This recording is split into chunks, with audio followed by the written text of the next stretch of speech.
옛날, 아주 먼 옛날에 호랑이가 담배를 피우고 까마귀가 사람의 말을 알아듣던 시절의 이야기입니다.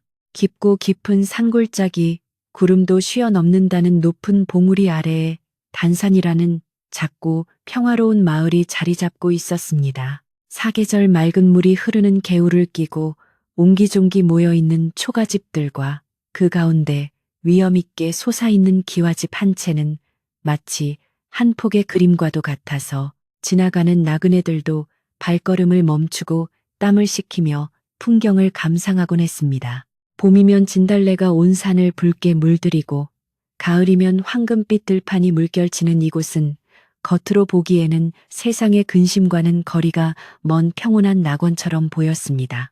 마을 사람들은 해가 뜨면 밭으로 나가 땀 흘려 일하고 해가 지면 사랑방에 모여 구수한 숭늉을 나눠 마시며 소소한 이야기꽃을 피우는 순박한 이들이었습니다. 그러나 아무리 맑은 물에도 가라앉은 흙이 있듯이 이 평화로운 마을에도 사람들의 입에서 입으로만 조심스럽게 전해지는 잊지 못할 사연 하나가 깊은 뿌리처럼 박혀 있었습니다. 그 사연의 중심에는 마을 한가운데 으리으리하게 지어진 조대감의 기와집이 있었습니다. 높은 담장은 밖에서 안을 들여다볼 수 없도록 견고하게 쌓여 있었고 소슬대문은 하늘을 찌를 듯 위풍당당하여 마을 사람들은 그 앞을 지날 때마다 저절로 고개를 숙이곤 했습니다.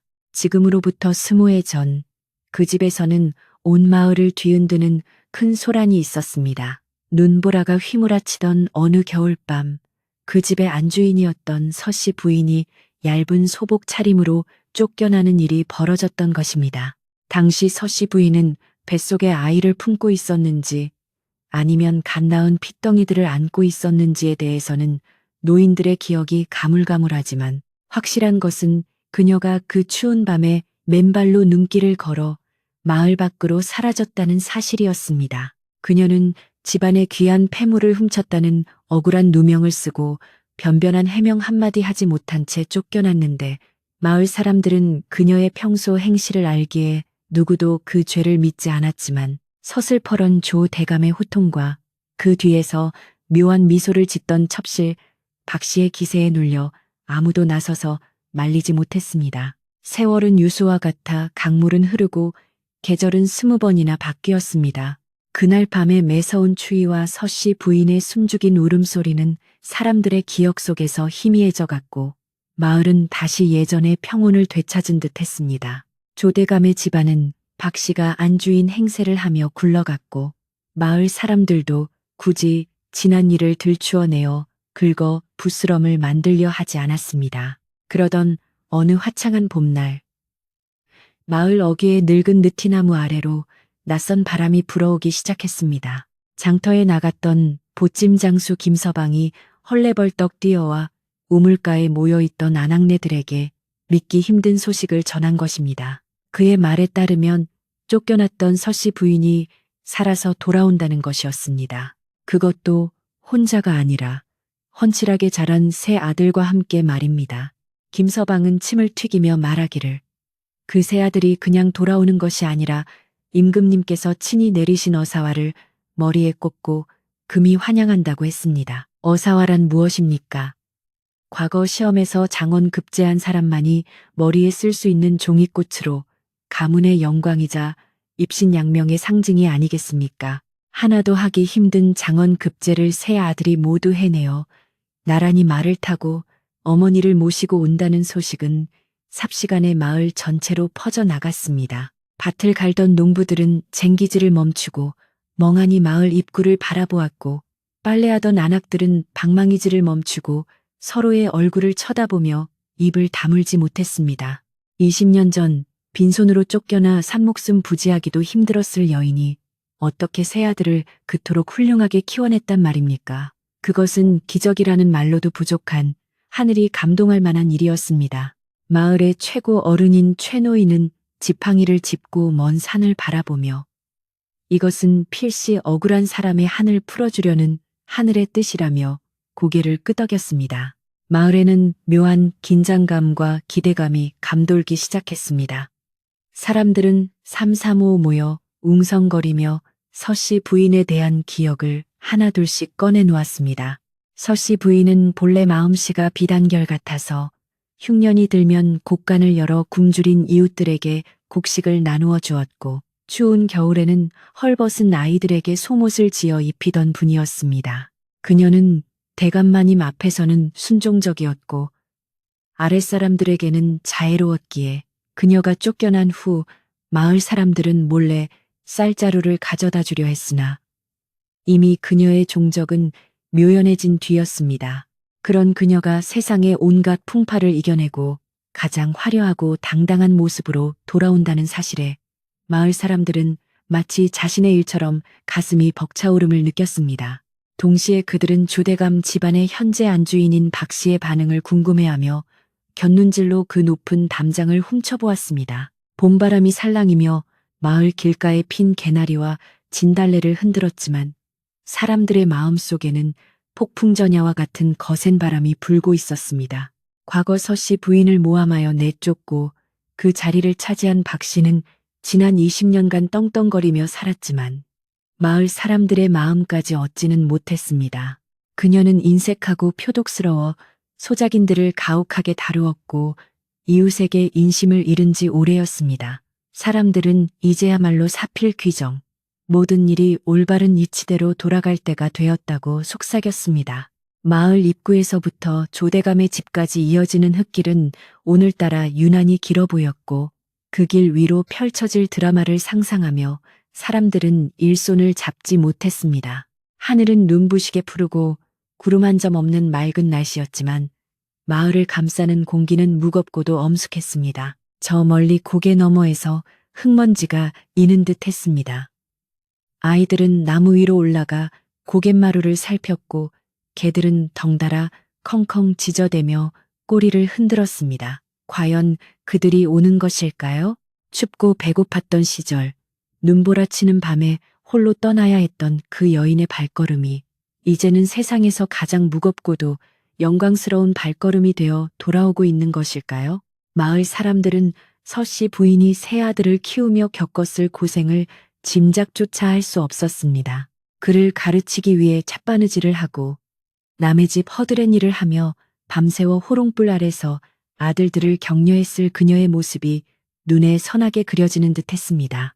그 세월의 무게가 어사화라는 꽃이 되어 활짝 피어났으니 이는 단순한 성공이 아니라 인고의 세월이 빚어낸 눈물겨운 승리였습니다. 이야기를 좋아하는 동네 안악들은 우물가에 앉아 서씨 부인의 귀환이 가져올 파장에 대해 쉴 새 없이 떠들었습니다. 조 대감님은 이 사실을 알고 계실까? 박 씨는 지금쯤 짐을 싸고 있지 않을까? 아니지, 그 독한 성미에 가만히 당하고만 있지는 않을걸. 갖가지 추측이 난무하는 가운데 마을의 분위기는 축제와도 같고 한편으로는 재판장과도 같은 엄숙함이 공존했습니다. 서씨 부인의 귀환은 단순히 한 가족의 재회가 아니라 마을의 잃어버린 정의와 도덕을 되찾는 상징적인 사건으로 받아들여지고 있었습니다. 잊혀가던 진실이 다시금 고개를 들고 묻혀있던 양심이 꿈틀거리는 순간이었습니다. 한편 마을 어귀에 사는 점쟁이 할머니는 아침부터 까치가 유난히 시끄럽게 울어대더니 귀한 손님이 올 징조였다며 무릎을 쳤습니다. 그녀는 20회 전서씨 부인이 떠나던 날 마을 어귀의 장승이 눈물을 흘리는 것을 보았다고 주장했던 사람이었습니다. 그녀는 이번 귀환이 단순한 방문이 아니라 마을의 기운을 완전히 바꾸어 놓을 대사건이 될 것이라고 예언했습니다. 서씨 부인이 데리고 오는 것은 세 아들뿐만 아니라 그동안 이 마을에 결여되어 있던 따뜻한 정과 올바른 법도 그리고 무엇보다 중요한 진실의 힘이라고 말했습니다. 사람들은 점쟁이 할머니의 말에 귀를 기울이며 다가오는 행렬을 맞이할 마음의 준비를 서둘렀습니다. 해가 중천에 떠오르자 마을의 그림자는 짧아지고 햇살은 더욱 강렬하게 내리쬐었습니다. 마을 사람들은 점심도 거른 채 마을 회관 앞마당과 길가로 모여들기 시작했습니다. 누가 시키지도 않았는데 길에 떨어진 돌멩이를 치우고 흙먼지를 가라앉히기 위해 물을 뿌리는 사람들도 있었습니다. 그들은 마치 임금님 행차라도 맞이하는 듯 경건하고 들뜬 모습이었습니다. 그들 마음속에는 서씨 부인에 대한 미안함과 그리움이 섞여 있었을 것입니다. 그때 그녀를 붙잡지 못했던 죄책감을 이제 환대와 박수로 씻어내고 싶은 마음이었을지도 모릅니다. 그래서인지 사람들의 눈빛에는 단순한 호기심을 넘어선 애틋함이 서려 있었습니다. 고갯마루의 흙먼지는 점점 더 짙어졌고 희미하게 말발굽 소리가 들려오는 듯 했습니다. 쿵, 쿵, 쿵. 그것은 땅을 울리는 소리이자 마을 사람들의 심장을 두드리는 소리였습니다. 맨 앞에는 길을 안내하는 하인들이 서고 그 뒤로 화려한 관복을 입고 어사화를 꽂은 새 청년이 말을 타고 위풍당당하게 내려올 것이며 그 가운데에는 가마를 타거나 혹은 아들의 부축을 받으며 서씨 부인이 있을 것입니다. 사람들은 그 장면을 상상하며 숨을 죽였습니다. 과연 서씨 부인은 얼마나 늙었을까? 고생을 많이 해서 얼굴이 많이 상하지는 않았을까? 아니면 아들들의 효도 덕에 오히려 더 고운 모습일까? 궁금증은 꼬리에 꼬리를 물고 이어졌습니다. 바람이 불어와 느티나무 잎사귀들이 사각거리는 소리가 마치 환영의 박수 소리처럼 들렸습니다. 마을의 개들도 짖는 것을 멈추고 킁킁거리며 낯설지만 익숙한 냄새를 맡으려는 듯 코를 벌름거렸습니다. 자연 만물이 숨을 죽이고 그들의 등장을 기다리는 것 같았습니다. 20회라는 긴 시간 동안 단 한 번도 소식을 전하지 않았던 그녀가 가장 완벽한 시점에 가장 극적인 모습으로 돌아오는 것입니다. 이것은 우연이 아니라 하늘이 정해놓은 운명의 시나리오처럼 느껴졌습니다. 짓밟힌 꽃이 다시 피어나 거목이 되어 돌아오는 이치. 그것이 바로 자연의 섭리이자 인간사의 도리임을 보여주는 순간이 다가오고 있었습니다. 마을 사람 중에는 서씨 부인의 젖을 먹고 자란 이도 있었고 그녀에게서 글을 배운 이도 있었습니다. 그들은 이제 어엿한 성인이 되어 자신의 어머니와 스승과도 같았던 분을 맞이할 채비를 하고 있었습니다. 그들의 기억 속 서씨 부인은 언제나 온화하고 기품 있는 모습이었습니다. 억울하게 쫓겨날 때조차도 원망의 말을 쏟아내기보다는 묵묵히 눈물을 삼키며 집안의 평화를 빌었던 분이었습니다. 그런 그녀의 성품을 물려받았을 새 아들 또한 분명 훌륭한 인품을 지녔을 것이라 사람들은 믿어 의심치 않았습니다. 벼슬이 높아서가 아니라 그 어머니의 그 아들이기에 사람들은 더욱 그들을 기다렸습니다. 이제 고갯마루를 넘어 첫 번째 기수가 모습을 드러냈습니다. 깃발이 바람에 펄럭였고 그 뒤로 화려한 색색의 옷자락이 보이기 시작했습니다. 마을 사람들의 입에서 낮은 탄성이 터져 나왔습니다. 오신다, 정말로 오신다. 누군가 외쳤고 그 소리는 메아리처럼 퍼져나갔습니다. 밭에서 일하던 노인도 허리를 펴고 집안에 있던 아이들도 뛰쳐나와 그 광경을 지켜보았습니다. 그것은 단순한 행렬이 아니라 잃어버린 정의가 귀환하는 행진이었습니다. 20년 전 눈보라 속으로 사라졌던 희미한 점이 이제는 태양처럼 빛나는 존재가 되어 마을을 비추러 오고 있었습니다. 행렬이 가까워질수록 사람들의 눈시울은 붉어졌습니다. 말 위에 앉은 새 청년의 모습은 늠름하기 그지없었습니다. 머리에 꽂은 어사와는 햇살을 받아 영롱하게 빛났고 그들의 얼굴에는 자신감과 겸손함이 동시에 배어 있었습니다. 그리고 그 뒤를 따르는 가마의 문이 살짝 열려 있었는데 그 사이로 보이는 서씨 부인의 옆모습은 세월의 흔적 속에서도 여전히 기품을 잃지 않고 있었습니다.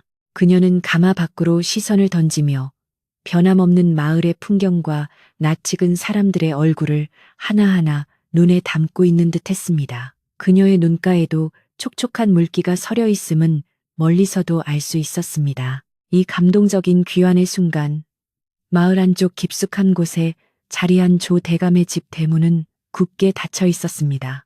하지만 닫힌 대문 안에서도 바깥의 소란스러움은 충분히 느껴졌을 것입니다. 대문 틈으로 새어나오는 긴장감은 바깥의 환호성과 대비되어 더욱 뚜렷하게 느껴졌습니다. 서씨 부인과 새 아들이 마을 입구에 당도하여 사람들 앞에 멈춰서는 순간 마을의 시간은 잠시 멈춘 듯 했습니다. 그리고 이제 곧 시작될 새로운 이야기는 지난 20년간의 침묵을 깨고 마을의 역사를 다시 쓰게 될 것임을 모두가 직감하고 있었습니다.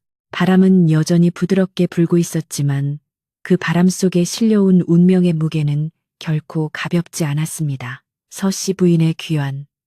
그것은 끝이 아니라 새로운 시작을 알리는 웅장한 서막이었습니다. 마을 바깥이 축제의 도가니로 끓어오르는 동안 마을 한가운데 덩그러니 놓인 조대감의 99칸 기와집 안채에는 찬바람만이 쌩쌩 불고 있었습니다. 봄햇살이 마당의 하얀 모래 위로 따스하게 내려앉았지만 안방 문지방을 넘지는 못하는 듯 방 안의 공기는 얼음장처럼 차가웠습니다. 비단 이불 위에 앉아 술을 놓고 있던 안주인 박 씨의 손끝이 파르르 떨리고 있었습니다. 그녀는 바늘을 쥔 손에 힘을 주어 떨림을 멈추려 애썼지만 마음속에서 일어나는 거센 파도는 좀처럼 가라앉지 않았습니다.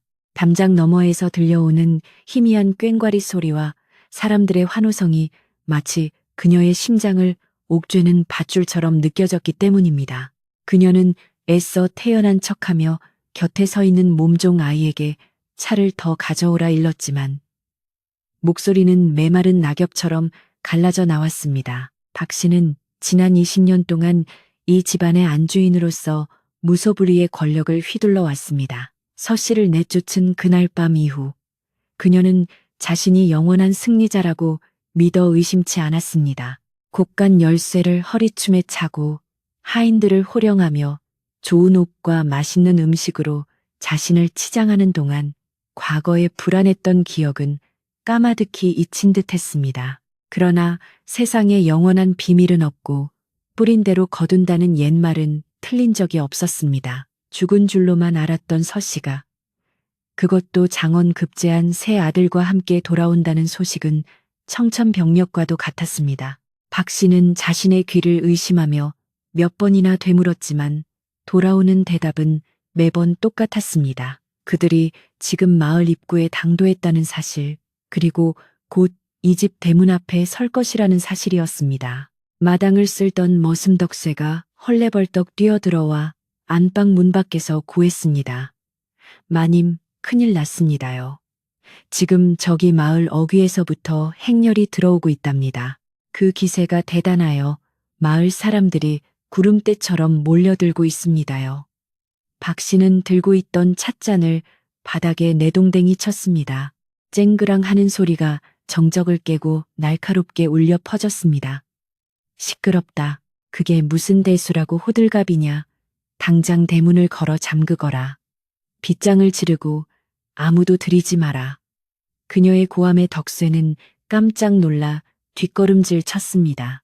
박 씨의 얼굴은 공포와 분노로 붉게 달아올랐다가 이내 핏기가 빠져나가 창백해지기를 반복했습니다. 그녀는 본능적으로 알고 있었습니다. 그 대문이 열리는 순간 자신이 쌓아 올린 모래성이 순식간에 무너져 내릴 것임을 말입니다. 박 씨는 방문을 박차고 마루로 나섰습니다. 그녀의 서슬 퍼런 눈빛에 앞마당을 오가던 하인들이 모두 고개를 숙이고 숨을 죽였습니다. 그녀는 행여나 누가 대문을 열어줄까봐 감시하듯 마당을 쏘아보았습니다. 내 허락 없이는 개미 새끼 한 마리도 들여서는 안 된다. 만약 누구라도 대문 빗장을 푸는 자가 있다면 그 즉시 내칠 것이다. 그녀의 목소리는 악을 쓰는 듯 높았지만 그 밑바닥에는 짙은 두려움이 깔려 있었습니다. 하인들은 서로의 눈치만 살필 뿐 감히 대꾸하지 못했습니다. 그들도 이미 소문을 들어 알고 있었습니다. 진짜 주인들이 돌아온다는 것을, 그리고 지금 이 집을 지키고 있는 주인의 자리가 위태롭다는 것을 말입니다. 하인들의 침묵 속에는 박 씨에 대한 복종보다는 다가올 미래에 대한 호기심과 은근한 기대가 섞여 있었습니다. 사랑채에 머물던 조대감 또한 바깥의 소란스러움을 눈치채고 있었습니다. 그는 곰방대를 물고 문 밖을 서성거리며 불안한 기색을 감추지 못했습니다. 20년 전 자신의 우유부단함으로 본처를 내쫓았던 그는 늘 마음 한구석에 죄책감을 안고 살아왔습니다. 박 씨의 거센 성화에 못 이겨 한 일이었지만 밤마다 서 씨의 꿈을 꾸며 가위 눌리곤 했던 그였습니다. 그런 그에게 아들들이 훌륭하게 자라 돌아온다는 소식은 기쁨보다는 두려움으로 다가왔습니다. 아비로서의 체면이 설지, 그들이 자신을 원망하고 있지는 않을지 걱정이 앞섰습니다. 그는 대문 쪽으로 발걸음을 옮기려 했으나 안채에서 들려오는 박 씨의 표독스러운 고함에 주춤하며 다시 방으로 들어가 버렸습니다. 집안의 가장이 중심을 잡지 못하니 집안 분위기는 더욱 어수선해질 뿐이었습니다. 그때 부엌 한 구석에서 묵묵히 나무를 다듬고 있던 늙은 참모가 천천히 몸을 일으켰습니다. 그녀는 이 집안에서 50년을 넘게 살아온 조대감보다도 이 집의 역사를 더 잘 아는 사람이었습니다. 굽은 허리를 펴고 지팡이에 의지해 앞마당으로 나온 참모는 박 씨를 향해 걸어갔습니다. 모두가 박 씨의 눈을 피할 때 오직 이 늙은 하인만이 그녀를 똑바로 쳐다볼 수 있었습니다. 참모의 눈은 깊은 우물처럼 고요했고 세월의 풍파를 견뎌온 주름진 얼굴에는 어떤 위엄마저 서려 있었습니다. 박 씨는 자신을 향해 다가오는 참모를 보며 흠칫 놀랐습니다. 평소에는 그림자처럼 조용히 지내던 노인이었기에 그녀의 등장은 예사롭지 않아 보였습니다. 참모는 박 씨 앞에 멈춰서서 나지막하지만 힘있는 목소리로 입을 열었습니다. 마님, 흐르는 물을 손바닥으로 막을 수는 없는 법입니다. 순리를 거스르려 하면 탈이 나기 마련이지요. 박 씨의 눈썹이 꿈틀거렸습니다. 뭐라? 네가 지금 감히 나를 가르치려 드는 게냐? 늙어서 노망이 났으면 곱게 늙을 것이지. 박 씨는 앙칼지게 소리쳤지만 참모는 눈 하나 깜짝하지 않았습니다. 문은 닫아도 소리는 넘어오고 눈은 가려도 해는 뜨는 법입니다. 저 바깥의 환호성이 들리지 않으십니까? 하늘이 정한 일을 사람이 어찌 막겠습니까? 이제라도 빗장을 풀고 그들을 맞이하셔야 마님의 앞날에 조금이라도 화를 면할 것입니다. 참모의 말은 박 씨의 가장 아픈 곳을 찔렀습니다. 박 씨도 알고 있었습니다. 대문을 잠그는 것은 잠시 시간을 버는 것일 뿐 결코 해결책이 될 수 없음을 말입니다. 하지만 인정하고 싶지 않았습니다. 자신이 틀렸다는 것을, 자신이 졌다는 것을 받아들이는 순간 모든 것이 끝장날 것만 같았습니다. 내 인연, 당장 저 늙은이를 끌어내라. 감히 주인에게 저주를 퍼붓다니. 박 씨는 발을 구르며 소리쳤지만 하인들은 쭈뼛거리며 누구 하나 선뜻 나서지 않았습니다. 그들은 참모의 말이 옳다는 것을 알고 있었기 때문입니다. 박 씨의 권위는 이미 바닥에 떨어져 있었고 공포로 유지되던 질서는 서서히 균열을 일으키고 있었습니다. 박 씨는 분을 이기지 못하고 캔마루를 왔다 갔다 하며 손톱을 물어뜯었습니다. 그녀의 머릿속은 뒤죽박죽 엉킨 실타래 같았습니다. 20년 전 서 씨의 방에 몰래 옷가락질을 숨겨두고 도둑으로 몰았던 그날의 기억이 생생하게 떠올랐습니다. 그때는 참으로 완벽한 계획이라 생각했습니다. 서 씨가 눈물을 흐라며 쫓겨날 때 느꼈던 그 짜릿한 승리감은 달콤하기 그지없었습니다. 그러나 그 달콤함 뒤에 숨어있던 독이 이제야 온몸으로 퍼지는 듯했습니다. 그녀는 자신이 저지른 죄가 씨앗이 되어 거대한 나무로 자라났음을 뼈저리게 느끼고 있었습니다. 땀이 등줄기를 타고 흘러내렸고 입안이 바싹바싹 말라왔습니다. 대문 밖의 소리는 점점 더 가까워지고 뚜렷해졌습니다. 이제는 악기 소리뿐만 아니라 사람들의 웅성거리는 말소리까지 들릴 정도였습니다. 여기가 바로 효자들의 집이로구나. 서 씨 부인이 정말 고생 많으셨네. 담장을 넘어오는 그 말들은 비수가 되어 박 씨의 가슴에 꽂혔습니다. 그녀는 귀를 막고 싶었지만 소리는 손가락 틈새로 파고들었습니다. 집안의 공기는 팽팽하게 당겨진 활시위처럼 긴장감으로 가득 찼습니다. 바람에 흔들리는 풍경 소리조차 신경을 긁는 소음으로 들렸고 마당을 지나가는 참새 그림자에도 소스라치게 놀랄 지경이었습니다. 집은 더 이상 그녀의 안식처가 아닌 그녀를 가두는 감옥으로 변해 있었습니다. 그때 사랑채 방문이 다시 열리고 조대감이 갓을 쓴 채 마루로 나왔습니다. 그의 표정은 이전보다 한결 결연해 보였습니다. 그는 헛기침을 한번 크게 하더니 안채를 향해 소리쳤습니다. 여봐라, 문밖이 저리 소란스러운데 주인이 되어 내다보지 않는 것은 도리가 아니다. 썩 대문을 열지 못할까. 평소 박 씨의 기에 눌려 큰 소리 한 번 못 치던 그가 모처럼 가장다운 명령을 내린 것이었습니다. 박 씨는 믿을 수 없다는 듯 눈을 크게 뜨고 남편을 노려보았습니다. 대감, 지금 제정신입니까? 저들이 들어오면 우리 꼴이 어찌 될지 모르시나요? 그녀는 달려가 남편의 옷소매를 잡고 매달렸습니다. 조대감은 박 씨의 손을 뿌리쳤습니다. 그의 손도 미세하게 떨리고 있었지만 눈빛만은 흔들리지 않으려 애썼습니다. 이미 엎질러진 물이오. 내 핏줄이 장원 급제를 하여 돌아왔다는데 아비된 자가 문을 걸어 잠그고 숨어 있다면 세상 사람들이 나를 뭐라 하겠소. 욕을 먹더라도 당당히 맞서는 게 낫소. 조대감의 말에 하인들은 안도하며 서로의 얼굴을 쳐다보았습니다.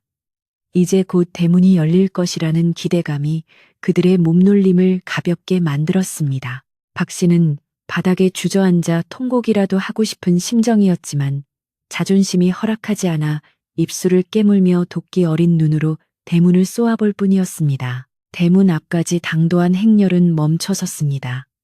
말발굽 소리가 뚝 끊기자 사방이 일순간 고요해졌습니다. 그 정적은 소란스러움보다 더 큰 압박감으로 집안을 짓눌렀습니다. 쿵! 누군가 대문 고리를 잡고 두드리는 소리가 들렸습니다. 쿵! 쿵!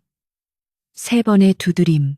그것은 단순히 문을 열어달라는 신호가 아니라 지난 세월 묻어두었던 진실의 문을 열라는 엄중한 요구였습니다. 박 씨의 심장은 그 소리에 맞춰 쿵쾅거렸습니다.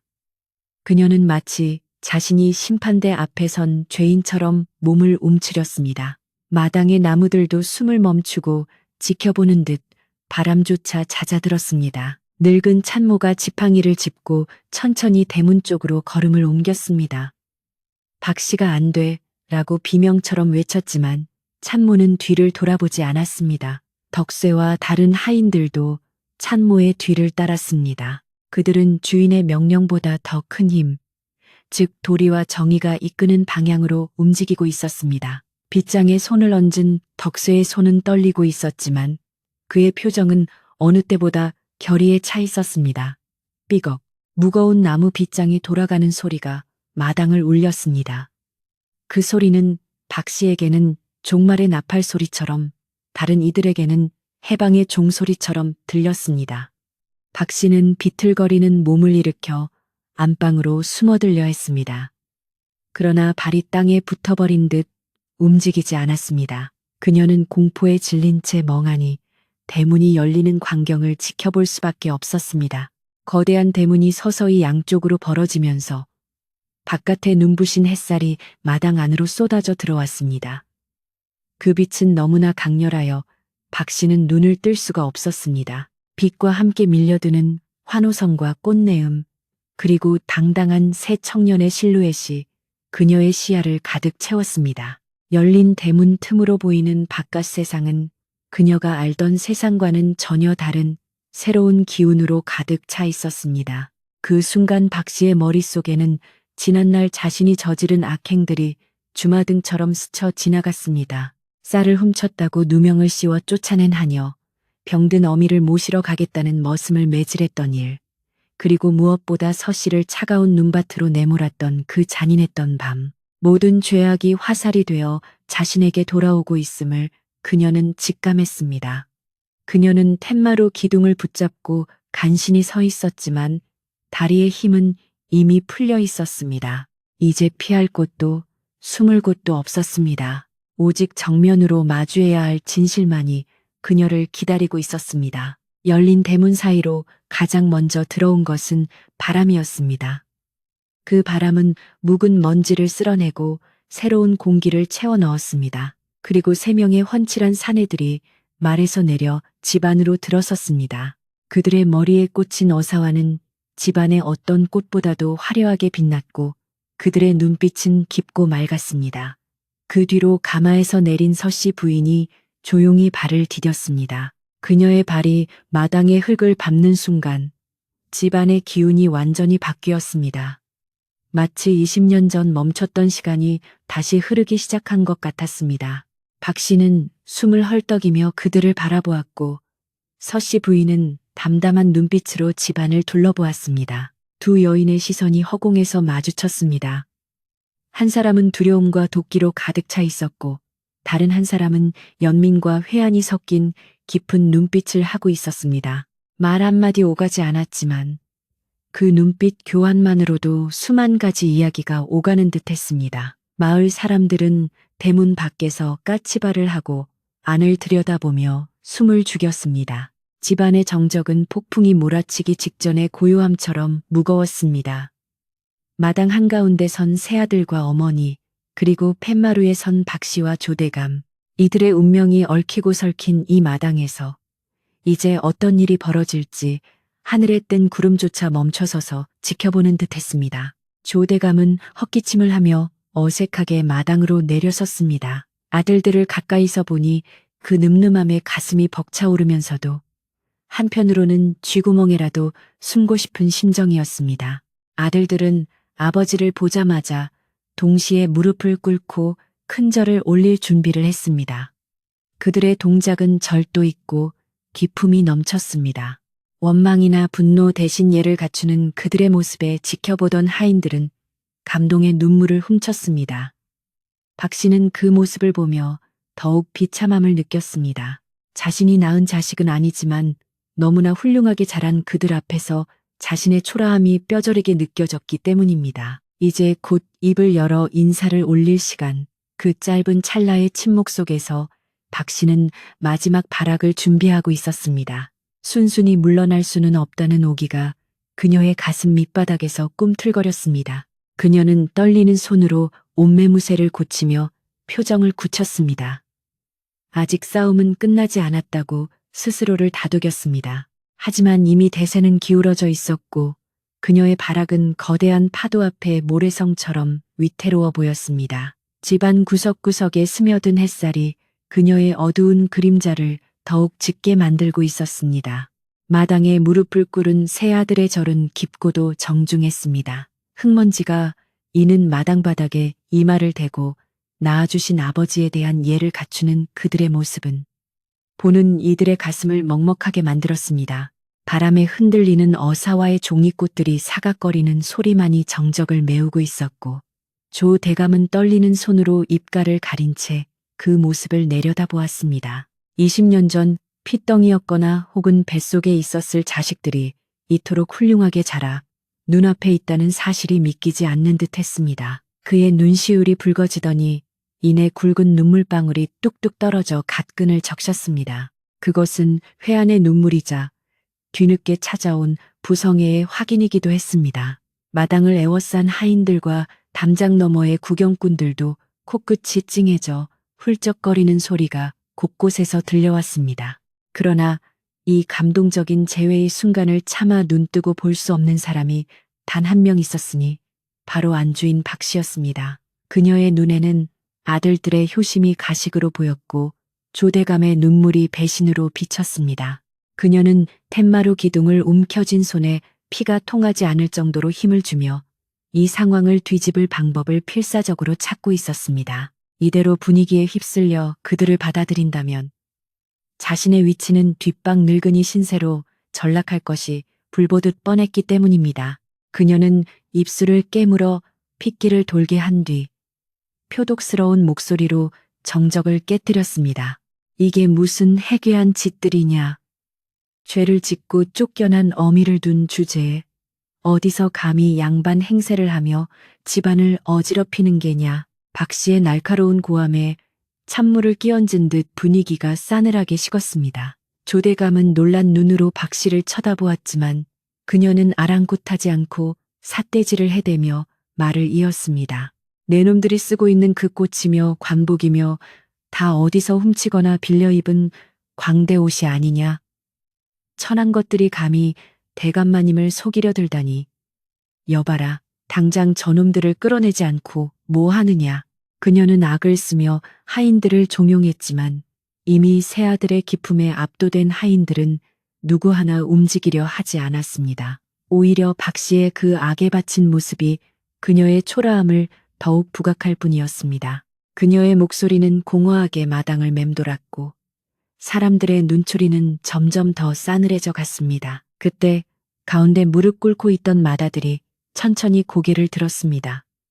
그의 눈빛은 깊은 호수처럼 고요했지만 그 안에는 바위를 뚫을 듯한 강인함이 서려 있었습니다. 그는 흔들림 없는 목소리로 입을 열었습니다. 작은 어머니, 저희가 입은 옷은 빌린 것이 아니요 머리에 꽂은 꽃은 훔친 것이 아닙니다. 이는 임금님께서 친히 하사하신 것이니 이를 부정하는 것은 곧 나라님의 뜻을 거스르는 것입니다. 그의 목소리는 높지 않았으나 마당 구석구석까지 또렷하게 울려 퍼졌습니다. 작은 어머니라는 호칭은 박 씨를 존중하는 듯 하면서도 그녀가 결코 이 집안의 정실이 아님을 명확히 긋는 선이기도 했습니다. 그 한마디에 박 씨의 얼굴이 벌겋게 달아올랐습니다.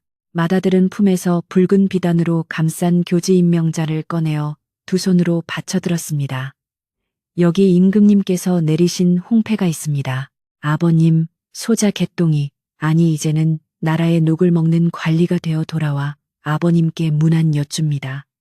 조대감은 떨리는 손으로 아들이 내민 홍패를 받아들었습니다. 거기에는 선명한 붉은 도장이 찍혀 있었고 아들의 이름이 자랑스럽게 적혀 있었습니다. 그를 읽어내려가는 조대감의 손이 격하게 떨렸습니다. 오냐, 오냐, 장하다. 내 아들이 장원급제를 하다니 꿈이 아니구나. 조대감의 목소리는 감격에 겨워 갈라졌고 이를 지켜보던 서씨 부인은 비로소 안도의 한숨을 내쉬며 눈물을 훔쳤습니다.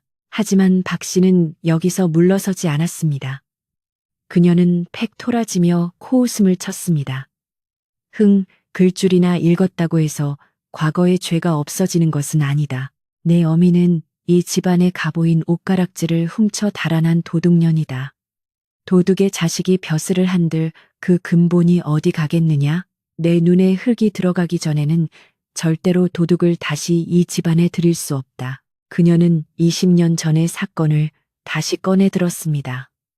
그것은 그녀가 가진 마지막 무기이자 서씨를 탐참할 수 있는 유일한 족쇄였습니다. 마을 사람들 사이에서도 웅성거림이 일었습니다. 그래, 그때 옷가락지가 없어졌다고 했었지.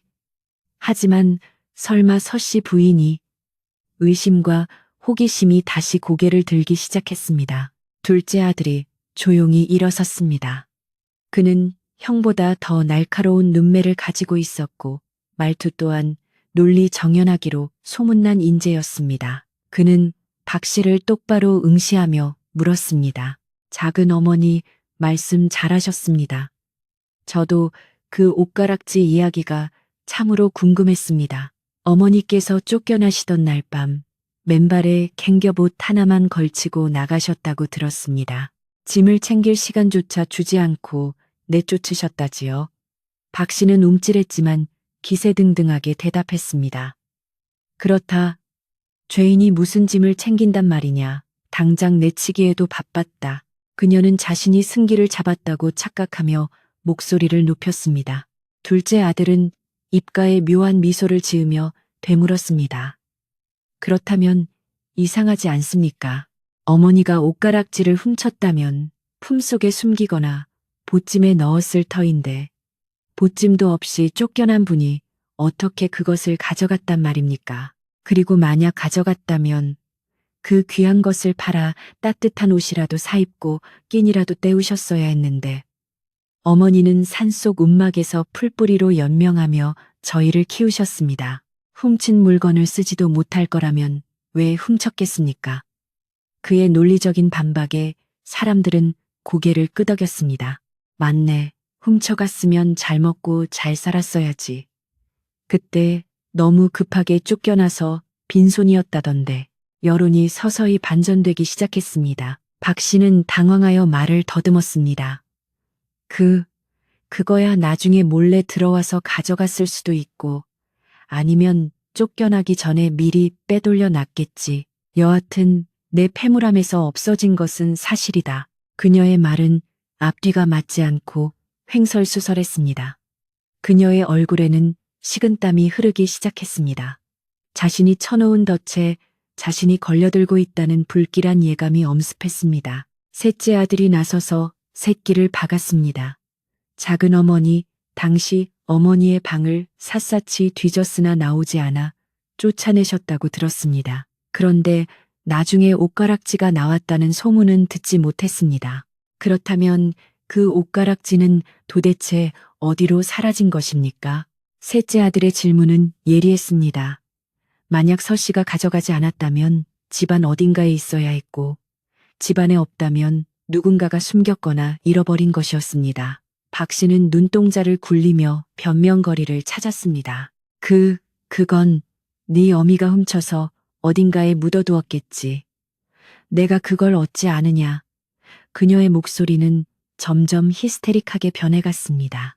그때 구석에서 지켜보던 늙은 참모가 지팡이를 짚고 한 걸음 앞으로 나왔습니다. 마님, 이제 그만하시지요. 하늘이 보고 있고 땅이 듣고 있습니다. 참모의 무거운 한마디가 마당을 울렸습니다. 박 씨는 참모를 노려보며 소리쳤습니다. 이 늙은 것이 또 네가 뭘 안다고 나서는 게냐. 하지만 참모는 굴하지 않고 조대감을 향해 고개를 숙였습니다. 대감마님, 소인이 죽을 때가 다 되어 이제야 입을 엽니다. 스무회 전 그날 밤 안방마님께서 쫓겨나신 직후 제가 박씨 마님의 방 앞을 지나다 이상한 소리를 들었습니다. 사람들의 시선이 일제히 참모에게 쏠렸습니다. 박씨의 얼굴은 사색이 되어 파랗게 질렸습니다. 입 다물어. 저 늙은이가 노망이 나서 헛소리를 한다. 여봐라, 입을 막아라. 그녀는 발악하며 참모에게 달려들려 했지만 맏아들이 앞을 막아섰습니다. 말씀해 보십시오. 무엇을 들으셨습니까?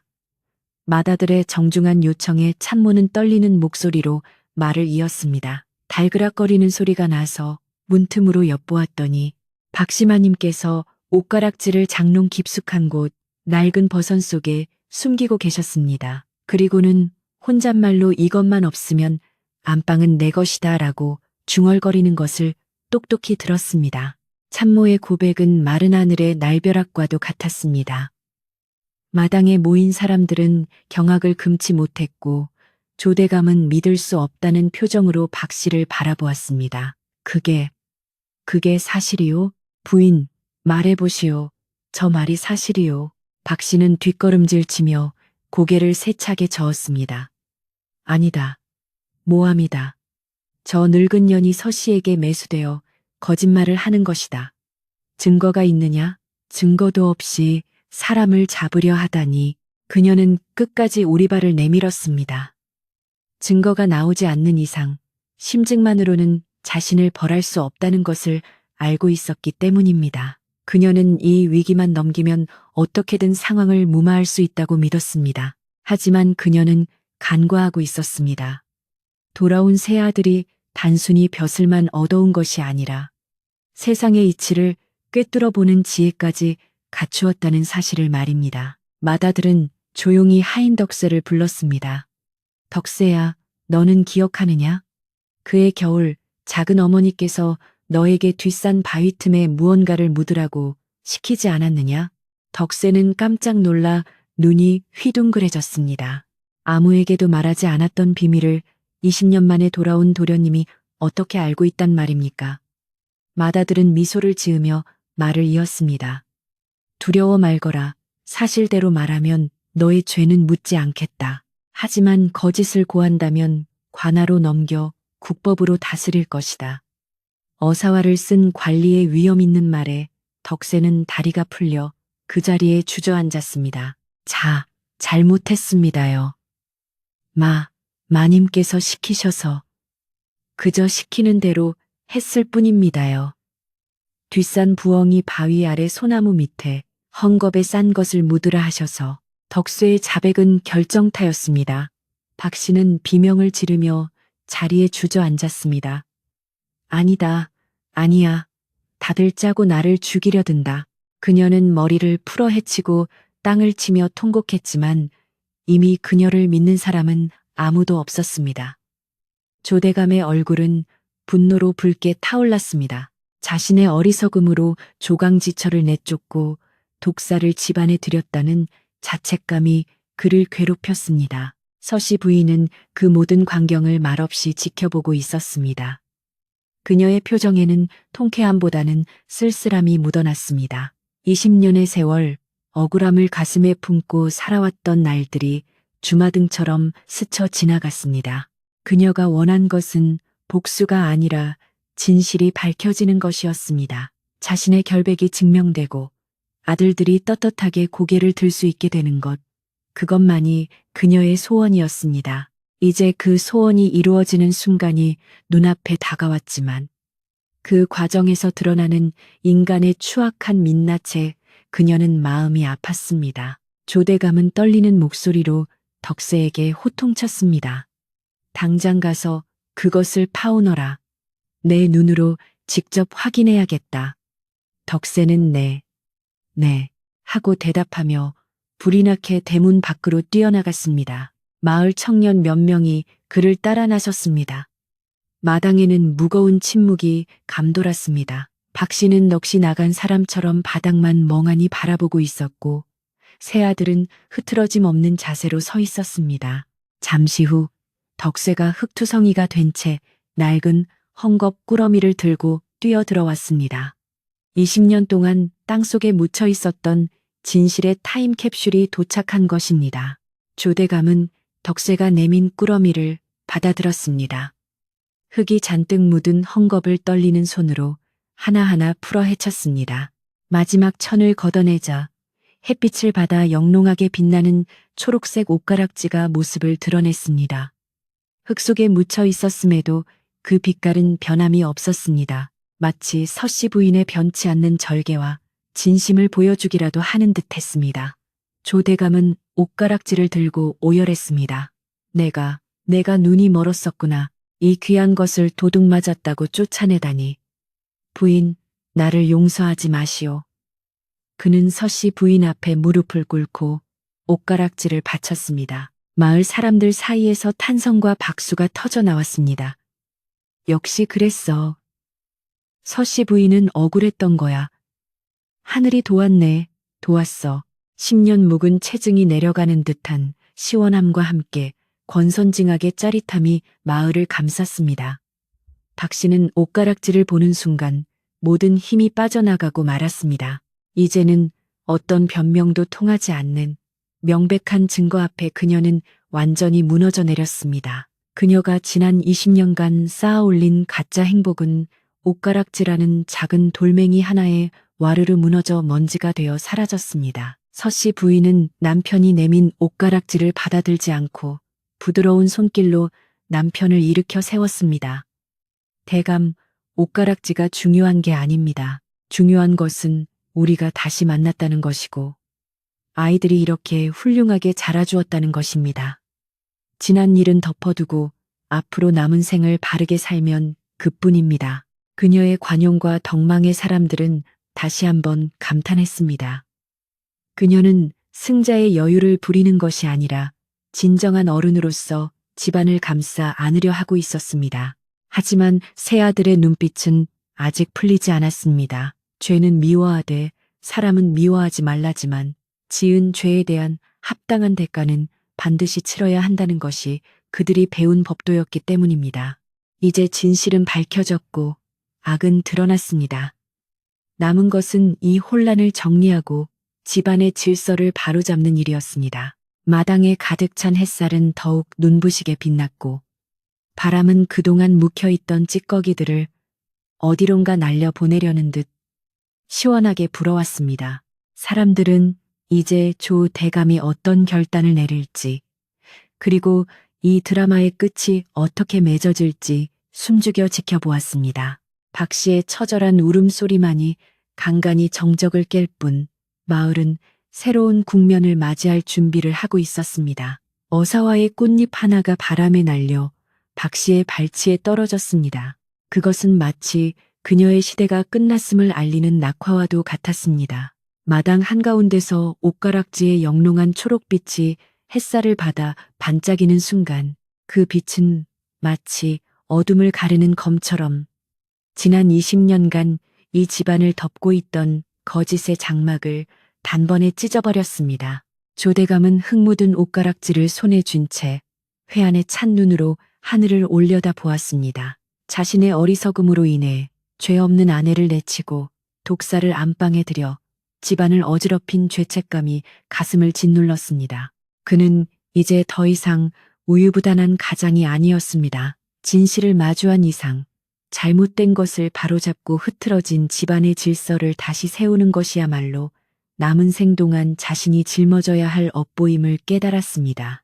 대감의 눈빛이 매섭게 변하자 마당의 공기는 엄숙한 재판장처럼 무겁게 가라앉았습니다. 조대감은 떨리는 다리에 힘을 주어 일어서며 바닥에 주저앉아 있는 박 씨를 향해 천둥 같은 호통을 쳤습니다. 내 인연, 하늘이 두렵지도 않으냐? 내 그토록 너를 믿고 집안 살림을 맡겼거늘 어찌 사람의 탈을 쓰고 이런 끔찍한 짓을 저지를 수 있단 말이냐. 그의 목소리는 담장을 넘어 마을 어귀까지 쩌렁쩌렁 울려 퍼졌습니다. 박 씨는 대감의 기세에 눌려 고개조차 들지 못한 채 부들부들 떨기만 했습니다. 그녀가 믿었던 모든 권력과 지위는 이미 신기루처럼 사라지고 없었습니다. 그녀를 감싸주던 비단옷은 이제 죄수의 수의처럼 무겁게만 느껴졌고 그녀를 따르던 하인들의 시선은 경멸과 조롱으로 바뀌어 있었습니다. 대감은 하인들을 불러 엄명을 내렸습니다. 여봐라, 당장 저 여인을 안채에서 끌어내라. 그리고 저 여인이 입고 있는 비단옷을 벗기고 무명옷으로 갈아입혀라. 이 집안의 안주인은 오직 서씨 부인 한 분뿐이다.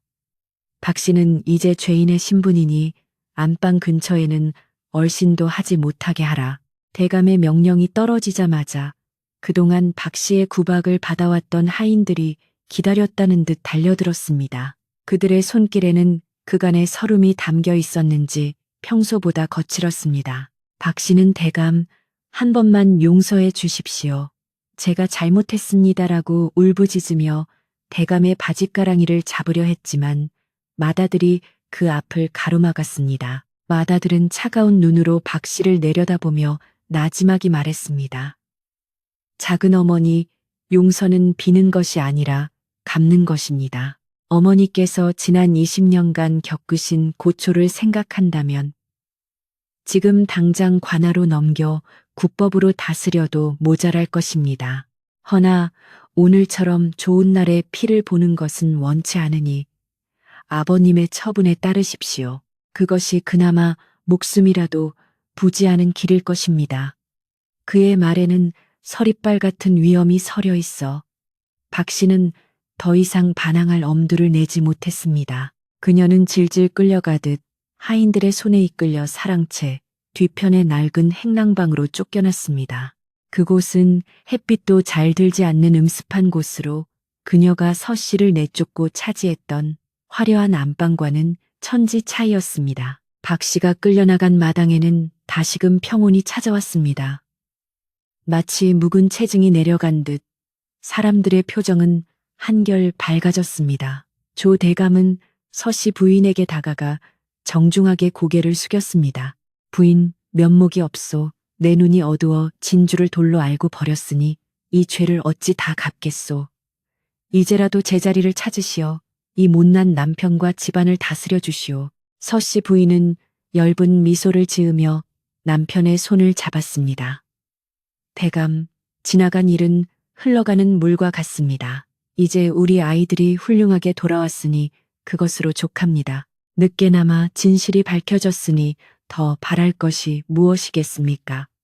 그녀의 관용은 마당에 모인 사람들의 마음을 따뜻하게 녹여주었습니다. 이제 서씨 부인이 다시 안방으로 들어갈 차례였습니다. 굳게 닫혀있던 안방 문이 활짝 열렸습니다. 20년 동안 주인을 잃고 박 씨의 도끼에 물들어 있던 방이었지만 서 씨 부인이 발을 들이는 순간 그 방의 기운마저 바뀌는 듯 했습니다. 그녀는 방 한가운데 앉아 익숙한 손길로 문갑을 쓰다듬었습니다. 먼지가 뽀얗게 앉은 것이 아니라 사람의 온기가 그리웠던 가구들이 주인을 반기는 것 같았습니다. 하녀들은 서둘러 방을 쓸고 닦으며 새 주인을 맞이할 준비를 했습니다.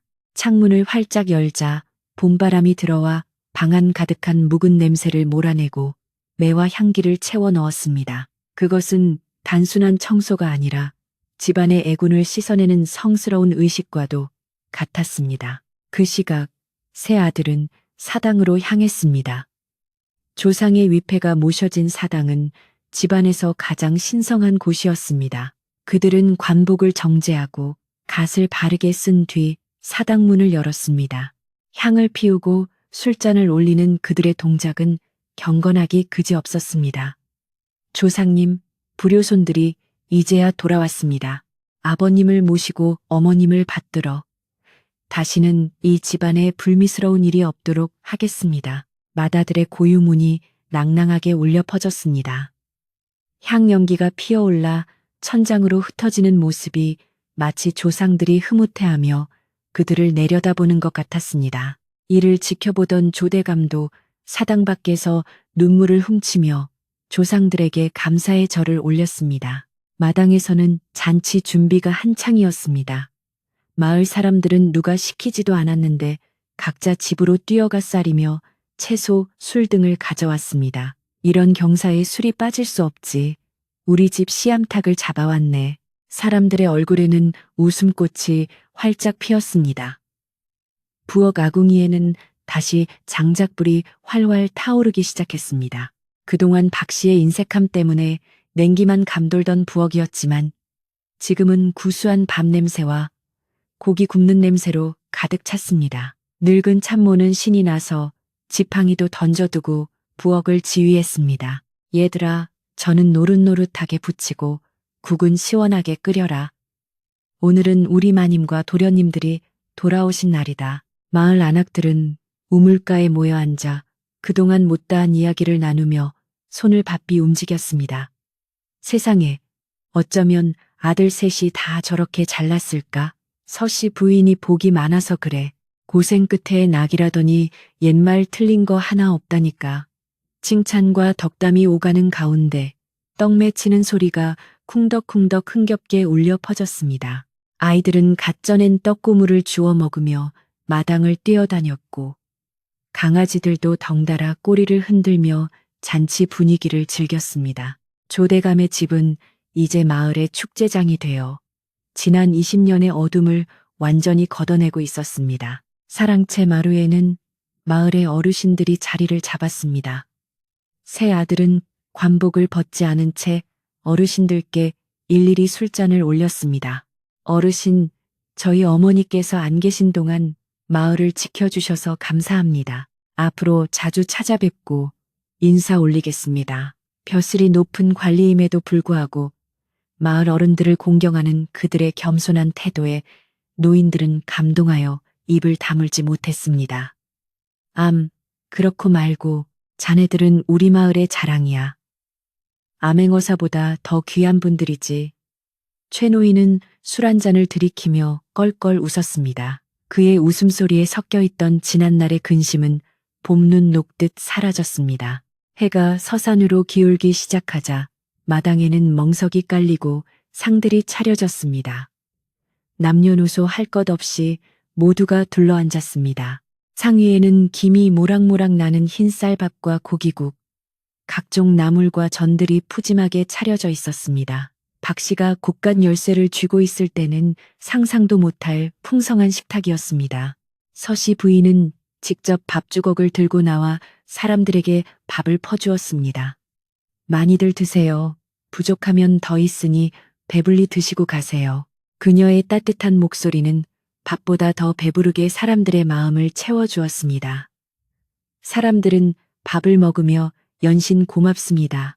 마님, 정말 맛있습니다를 외쳤습니다. 한편 뒷방에 갇힌 박 씨에게도 저녁상이 들어갔습니다.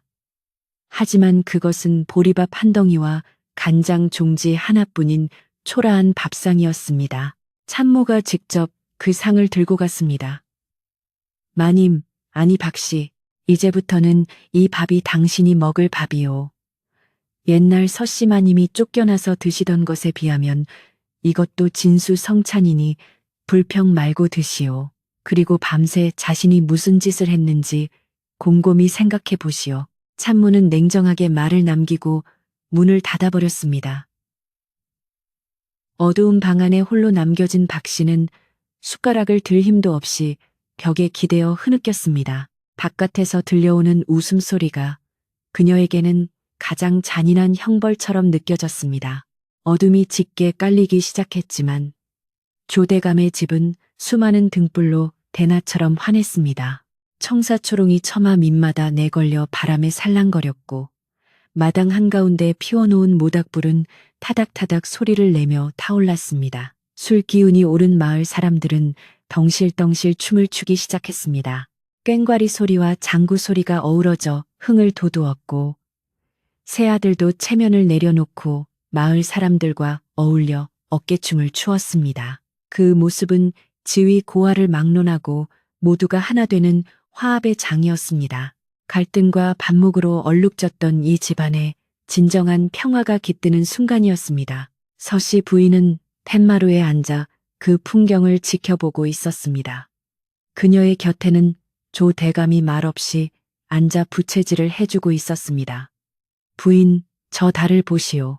오늘따라 유난히 밝지 않소? 대감이 밤하늘을 가리키며 말했습니다. 휘영청 밝은 보름달이 마을을 비추고 있었습니다. 그러네요, 대감. 참으로 고운 달입니다. 마치 우리 아이들의 앞날을 비춰주는 것 같습니다. 서씨 부인의 얼굴에도 달빛이 내려앉아 평온해 보였습니다. 그녀는 지난 세월의 고통이 이 순간을 위한 걸음이었음을 받아들이고 있었습니다. 원망은 사라지고 감사함만이 가득 차오르는 밤이었습니다. 잔치가 무르익어 갈 즈음 맏아들이 자리에서 일어나 사람들의 주목을 끌었습니다. 여러분, 오늘 저희가 마련한 이 술과 음식은 단순히 저희 가족의 재회를 축하하는 것만이 아닙니다. 지난 세월 어머니께서 억울하게 쫓겨나셨을 때 마음으로나마 아파해 주시고 걱정해 주신 여러분께 드리는 감사의 표시입니다.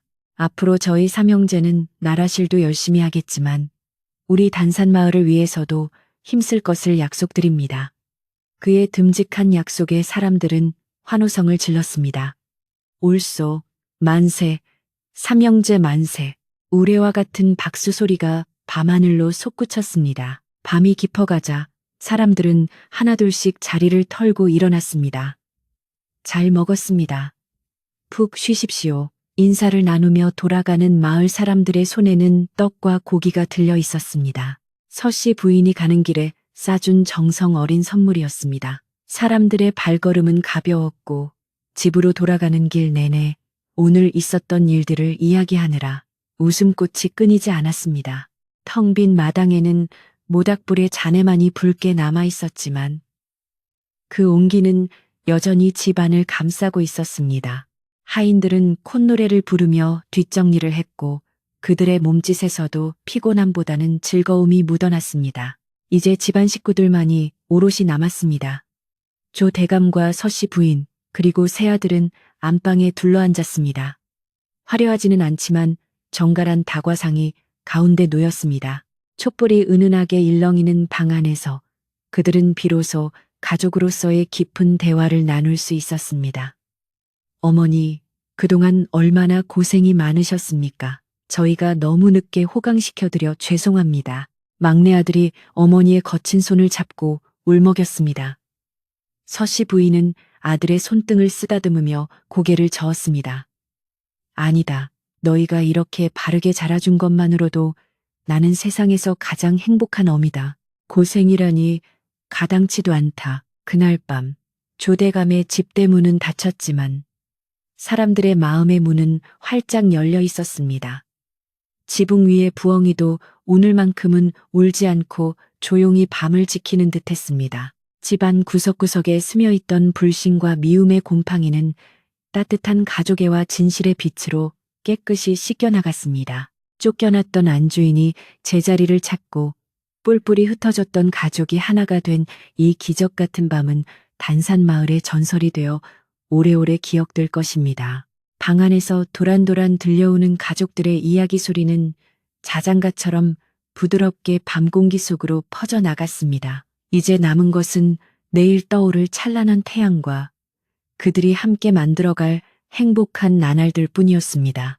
밤이 깊어 삼경이 지나도록 안방의 불빛은 꺼질 줄을 몰랐습니다. 마을 사람들의 왁자지껄하던 소리가 썰물처럼 빠져나간 뒤 고요하게 가라앉은 집안에는 풀벌레 우는 소리만이 그윽하게 채워지고 있었습니다.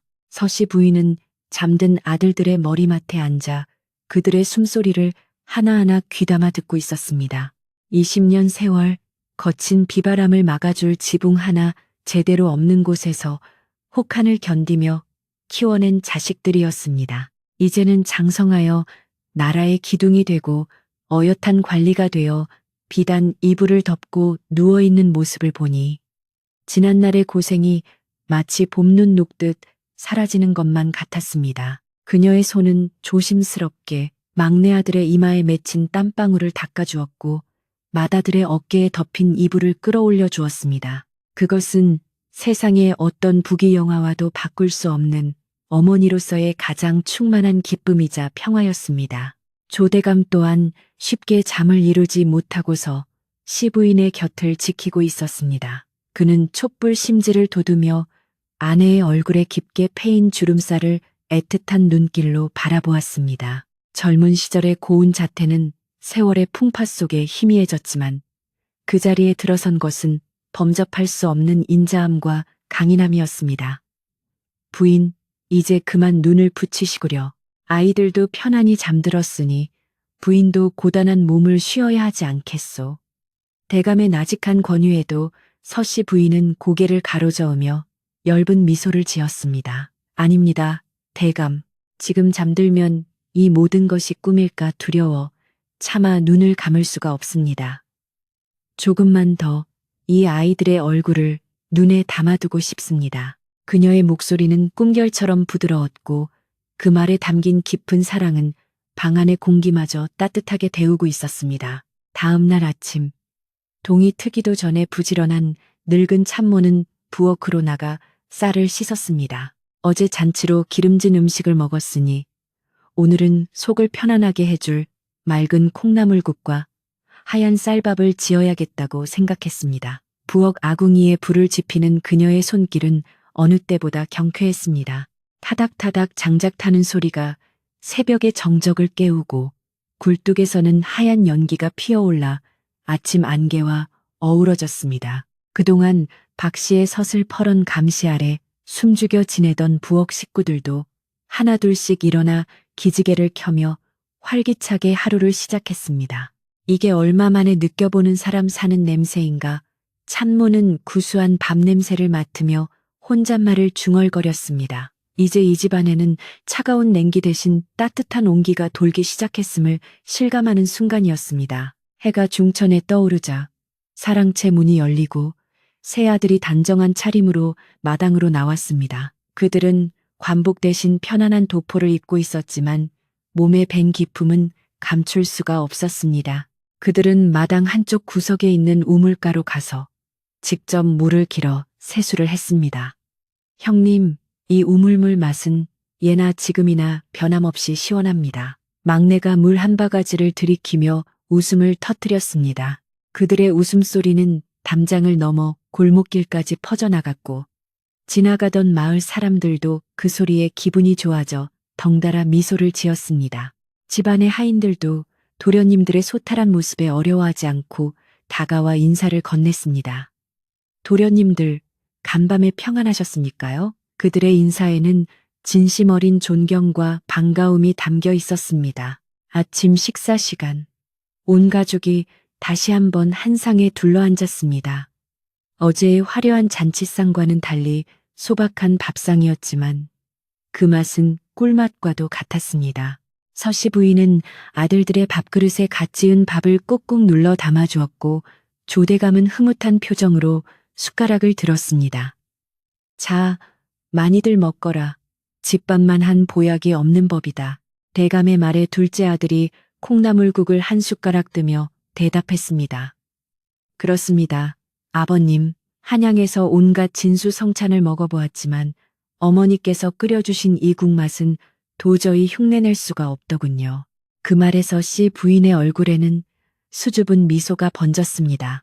밥그릇이 부딪히는 소리와 오손도손 나누는 대화 소리가 어우러져 안방은 세상에서 가장 행복한 식당이 되었습니다. 한편 뒷방에 갇힌 박 씨는 밤새 한숨도 자지 못한 채 눈으로 벽을 바라보고 있었습니다. 아침이 되어 하녀가 가져다 준 보리밥과 김치 한 보시기를 보며 그녀는 긴 한숨을 내쉬었습니다. 한때는 산의 진미가 아니면 입에도 대지 않던 그녀였지만 이제는 찬밥 신세가 된 자신의 처지를 받아들여야만 했습니다. 밖에서 들려오는 웃음소리가 뼈아프게 들려왔지만 그것은 그녀가 스스로 자초한 일이기에 누구를 원망할 수도 없었습니다. 그녀는 떨리는 손으로 숟가락을 들었습니다. 비록 초라한 밥상이지만 그것을 먹고 살아가며 자신의 죄를 뉘우치는 것이야말로 남은 생 동안 그녀가 해야 할 유일한 일임을 어렴풋이 깨닫고 있었습니다. 그녀의 욕심이 빚어낸 거품은 꺼졌지만 그 자리에 들어선 참회의 쓴맛은 그녀를 조금씩 사람답게 만들어줄지도 모를 일이었습니다. 식사를 마친 후 조대감은 새아들을 데리고 마을 산책을 나섰습니다. 어사화를 꽂고 말을 탔던 어제의 위험 있는 모습이 아니라 아버지와 아들로서 나란히 걷는 평범하고 다정한 모습이었습니다. 마을 사람들은 밭을 갈다가도 멈춰 서서 그들에게 허리 숙여 인사를 했고 대감과 아들들도 일일이 답례를 하며 안부를 물었습니다. 김서방네 농사는 올해 잘 되어가나 최참봉 어르신 무릎은 좀 어떠신가? 그들의 따뜻한 관심에 마을 사람들은 감동했습니다. 높은 벼슬에 올랐음에도 고향 사람들을 잊지 않고 챙기는 그들의 겸손함은 마을 전체에 훈훈한 바람을 불어넣었습니다. 사람들은 입을 모아 칭찬했습니다. 역시 뿌리 깊은 나무는 바람에 흔들리지 않는 법이야. 서씨 부인의 덕이 자식들에게 고스란히 갔어. 오후가 되자 맏아들은 사랑채에 마을 아이들을 모아놓고 그를 가르치기 시작했습니다. 하늘천, 따지, 거물현, 누루황, 낭낭한 글 읽는 소리가 담장을 넘어 마을 어귀까지 울려 퍼졌습니다. 배움에 목말라 있던 시골 아이들에게 장원급제한 선비의 가르침은 천금과도 같은 기회였습니다. 맏아들은 아이들의 눈높이에 맞춰 하나하나 친절하게 설명해 주었고 아이들의 눈망울은 초롱초롱 빛났습니다. 둘째와 셋째 아들은 마을 청년들을 모아놓고 농사일을 돕거나 고장난 농기구를 고쳐주었습니다.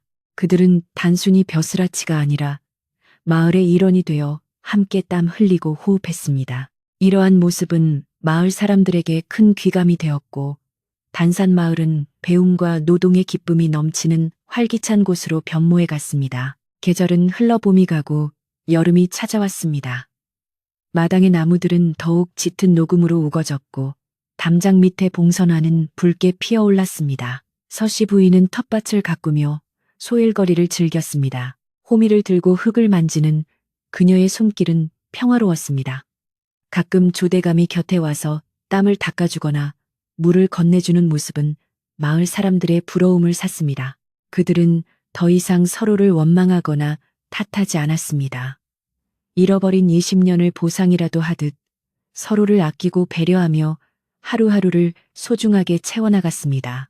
집안 곳곳에는 서씨 부인의 손길이 닿아 정갈하고 아름답게 가꾸어졌고 그 집은 마을의 꽃이자 자랑이 되었습니다. 그러던 어느 날 한양에서 임금님의 교지가 내려왔습니다. 새아들의 휴가가 끝났으니 다시 조정으로 복귀하라는 명령이었습니다. 떠나야 할 시간이 다가오자 집안에는 아쉬움의 기운이 감돌았습니다. 하지만 그것은 슬픔이 아니라 더 큰 세상으로 나아가 뜻을 펼칠 자식들을 응원하는 기대감이 섞인 아쉬움이었습니다. 서씨 부인은 밤새 정성껏 짐을 꾸렸습니다. 아들들이 입을 옷을 다듬고 먼 길 가는 동안 먹을 건어물과 밑반찬을 챙겨 넣었습니다. 가서 나라실 하느라 바쁘더라도 밥은 제때 챙겨 먹어야 한다. 그리고 백성을 내 몸처럼 아끼는 훌륭한 관리가 되어라. 그녀의 당부는 거창하지 않았지만 아들들의 가슴에 깊이 새겨질 진심이었습니다. 떠나는 날 아침 온 마을 사람들이 배웅을 나왔습니다. 마을 입구의 느티나무 아래까지 이어진 배웅 행렬은 장관이었습니다. 사람들은 손수 농사지은 콩이며 쌀, 말린 나물들을 바리바리 싸 들고 와서 아들들의 말에 실어주었습니다. 도련님들, 부디 건강하시고 종종 내려오십시오. 우리 마을을 잊지 마십시오. 사람들의 눈에는 석별의 정이 가득했습니다. 세 아들은 말 위에서 마을 사람들을 향해 큰 절을 올렸습니다. 어르신들, 저희가 없는 동안 부디 건강하십시오. 그리고 저희 부모님을 잘 부탁드립니다. 은혜는 결코 잊지 않겠습니다. 그들의 목소리는 메아리쳐 마을을 울렸습니다. 세 아들이 떠난 뒤에도 조대감의 집은 쓸쓸하지 않았습니다. 오히려 그들이 남기고 간 온기와 자부심이 집안을 가득 채우고 있었습니다. 서씨 부인은 매일 아침 사당에 물을 떠놓고 아들들의 무사 안녕을 빌었고 조대감은 마을 일을 돌보며 덕망 있는 어른으로서의 역할을 다했습니다. 뒷방의 박씨 또한 세월이 흐르며 조금씩 변해갔습니다. 처음에는 도끼 어린 눈으로 허공을 노려보곤 했지만 서씨 부인이 가끔 넣어주는 따뜻한 떡이나 과일을 받으며 마음의 빗장을 조금씩 풀었습니다. 그녀는 자신의 죄를 참회하며 불경을 외우거나 바느질을 하며 조용히 여생을 보냈습니다. 용서란 단번에 이루어지는 것이 아니라 긴 세월 속에 서서히 스며드는 것임을 보여주듯 집안은 평화로운 균형을 찾아갔습니다. 가을이 오고 들판이 황금빛으로 물들 무렵 한양에서 반가운 편지가 도착했습니다. 세 아들이 각자 맡은 바 임무를 훌륭히 수행하여 임금님께 큰 칭찬을 받았다는 소식이었습니다. 서씨 부인은 편지를 가슴에 품고 기쁨의 눈물을 흘렸습니다. 그녀는 쳇마루에 앉아 파란 가을 하늘을 올려다보았습니다. 높고 푸른 하늘은 마치 아들들의 앞날처럼 맑고 투명했습니다. 여보, 아이들이 잘하고 있답니다. 이 모든 것이 당신 덕분입니다. 조 대감이 곁에 와서 어깨를 감싸주며 말했습니다. 아니요, 대감, 하늘이 도우신 덕분이지요. 두 사람은 서로를 바라보며 편안하게 웃었습니다. 그들의 웃음 속에는 지나온 세월의 무게를 견뎌낸 단단한 뿌리의 힘이 느껴졌습니다. 겨울이 다시 찾아와 마을의 하얀 눈이 소복이 쌓이던 날, 서씨 부인은 20여 년 전 쫓겨나던 그 눈밤을 떠올렸습니다. 그때는 차갑고 시리기만 했던 눈이 이제는 세상을 포근하게 감싸주는 이불처럼 따뜻하게 느껴졌습니다. 그녀는 안방 아랫목에 앉아 하녀들과 함께 바느질하며 옛 이야기를 나누었습니다. 그때는 정말 죽을 것만 같았는데 살다 보니 이런 날도 오는구려. 그녀의 말에는 원망이나 슬픔 대신 인생의 묘미를 깨달은 자의 여유가 묻어났습니다. 바깥 세상은 춥고 바람이 불어도 사랑과 신뢰로 단단히 다져진 이 집안의 안쪽은 언제나 봄날처럼 따뜻했습니다. 단산마을 사람들은 긴 겨울밤 사랑방에 모여 앉아 조 대감네 집 이야기를 전설처럼 나누곤 했습니다. 그 집 아들들이 어사화를 꽂고 돌아오던 날을 기억하나? 그럼 옷가락지가 햇빛에 반짝이던 그 순간을 어찌 잊겠나? 이야기는 입에서 입으로 전해지며 효와 권선징악의 교훈으로 아이들의 머리맡을 지켰습니다. 버림받았던 어머니가 세계의 태양 같은 아들들과 함께 돌아와 어둠을 몰아내고 진정한 주인이 되었다는 이 이야기는 단순히 한 가족의 역사가 아니라 희망을 잃지 않고 살아가는 모든 이들에게 바치는 찬가가 되었습니다. 이야기를 마칠 시간이 되었습니다. 지금도 단산마을 깊은 골짜기에 가면 늙은 느티나무 아래 기와집 한 채가 의젓하게 서 있다고 합니다. 바람이 불면 처마 끝의 풍경 소리가 은은하게 울려 퍼지는데 사람들은 그 소리가 마치 새아들이 어머니에게 속삭이는 효심의 노래 같다고들 합니다. 오늘 밤 여러분의 꿈속에도 그 맑은 풍경 소리가 들려오기를 바랍니다. 억울함은 풀리고 헤어진 사람은 다시 만나며 착한 마음은 반드시 보답받는 따뜻한 꿈을 꾸시기를 바랍니다. 저 하늘의 달님이서씨 부인의 집을 비추듯 여러분의 창가에도 평화로운 달빛이 가득 내려앉을 것입니다. 이제 모든 근심과 걱정은 저 문밖 어둠 속에 놓아두고 포근한 이불 속에서 편안한 잠을 청해 보십시오. 세상 그 어떤 보석보다 빛나는 것은 가족의 사랑이며 그 어떤 권력보다 강한 것은 진실한 마음이라는 것을 기억하면서 말입니다. 아주 먼 옛날 단산 마을의 조 대감집에서 피어난 새송이의 꽃과 그 꽃을 피워낸 강인한 대지의 이야기는 여기서 끝을 맺습니다. 밤은 깊어가고 별은 총총한데 잠든 아이의 숨소리처럼 세상은 고요하고 평화롭습니다. 부디 안녕히 주무십시오.